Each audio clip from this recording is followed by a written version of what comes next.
Hey, Bearcat fans, welcome to another edition of This Week in Bearcat Athletics. The football team remains unbeaten after they galloped past the Broncos in Oklahoma last weekend. They'll celebrate the military at home this coming weekend. And another historic win for the Northwest Missouri State volleyball team over Central Missouri. We'll have more on that and more coming up on This Week in Bearcat Athletics. In a third straight week away from Bearcat Stadium, Northwest Missouri State's football team remained unbeaten, picking up a 56-10 win over the University of Central Oklahoma last week. Sean Bain caught 6 passes for 126 yards and 3 touchdowns, including a long one of 78 yards, and Kyle Zimmerman had a career-high 5 TD passes last weekend in Oklahoma. The defense held the Broncos to 252 yards of total offense, while the Cats picked up 599 yards in the game. Northwest head coach Adam Dorrell says the biggest key to Saturday's win was to come out with a fast start.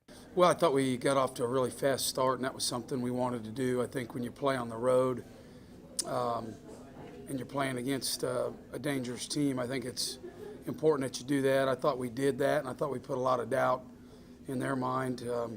I thought the interception right before half and the tunnel screen score to George, I thought was, just really kind of an exclamation point on the day for the starters.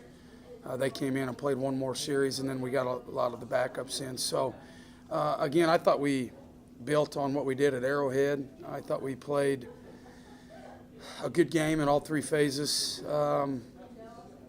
We had 3 defensive offsides by 1 guy and 2 false starts with the second team offense. So that was really the only thing I was disappointed in. But other than that, I thought we played hard. We were highly motivated. We played to win. We didn't go down there and stumble around. I thought we improved on what we had did the week before. So there was a lot of real positives in it. I thought we had a lot of fun as a team, too. The top-ranked Bearcats will return to Bearcat Stadium this Saturday for Military Appreciation Day and face Northeastern State. Dorrell says Northeastern State has been a tough team to prepare for because of all the different looks they have given this year. And they've lined up differently each week. And that's a challenge as a coach. Offensively, they came out and empty last week and were throwing the ball all over the place. And they hadn't shown what we call trouble. They hadn't shown maybe but a handful of snaps. Defensively, they've played a 4-3 this year, a 40 front, 3-3 stack, 30. So that's our big challenge this week is identifying the front, getting our people on their people. I think we can gain a clear, decisive edge in special teams. I think if we have a good week of preparation and do the things I think we can do, I think there's some things we can do there. But our biggest challenge with Northeastern is we've all got to be on the same page with what they're doing offensively and defensively, so we don't give up big plays and don't take a bunch of sacks and quarterback tackle for losses, things like that. The Bearcats now hold the longest active winning streak in all levels of college football after Division III's Amherst College lost last weekend. The school record for consecutive wins sits at 24. Kickoff for Saturday's matchup against Northeastern State is set for 1:30. An historic season for the Northwest Missouri State volleyball team continues after beating Central Missouri for the first time in nearly 32 years last weekend in Warrensburg. After a 5-set win over Lindenwood in St. Charles Friday, the Cats swept the 11th-ranked Jennies to move the team's season record to 18-1. They have started MIAA play 6-1 with all of those conference matches on the road. For her efforts last week, sophomore Maddie Bruder has been named the MIAA's Co-Athlete of the Week as well. Volleyball head coach Amy Worth says her team right now has to find a balance between being competent and being humble. I think you have to find a balance of keeping them humble and keeping them confident.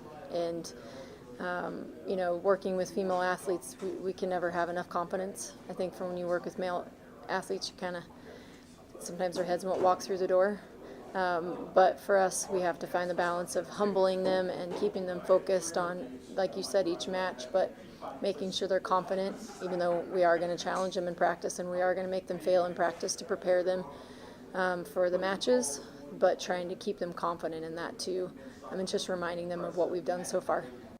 The team will play its next 4 at home, starting Friday evening with Washburn at 7 o'clock. Saturday, they will face Emporia State at 6 o'clock, and admission will be free for Saturday's match. The Bearcat women's soccer team dropped 2 one-goal matches on the road last week, but will return home for 4 straight starting this weekend. The Cats lost to Fort Hays State 2-1 last Friday, with Danielle Wolf scoring the lone goal on an assist by Jessica Breitbogel. Sunday, the team dropped a 1-0 decision at Nebraska Kearney.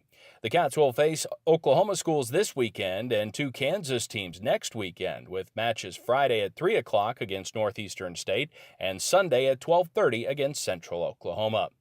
Both Bearcat cross-country teams ran a second straight weekend last weekend, traveling to the Lewis Crossover Invitational in Romeoville, Illinois, last Saturday. Braden Clues-Proctor led the men's team, taking 3rd place in the 8K race with a time of 24:35, and Sammy Lorenzo led the women, finishing 26th with a time of 22:44. Both teams will be off this weekend as they prepare for the MIAA Championships on October 22nd. The Northwest women's golf team had great weather hosting the Midwest Fall Classic at Mazinga Lake Golf Course Monday and Tuesday. As a team, the Cats finished 8th out of 14 teams in the tournament. Taylor Gardner had the low round for Northwest, shooting a 158 in the 2-day tournament. Her Tuesday round of 73 tied the second lowest single round in school history. The golf team will be off until October 23rd when they open play in the Ranger Fall Classic in Enid, Oklahoma. That's This Week in Bearcat Athletics. For producer Andrew Sherry, I'm Matt Gorder.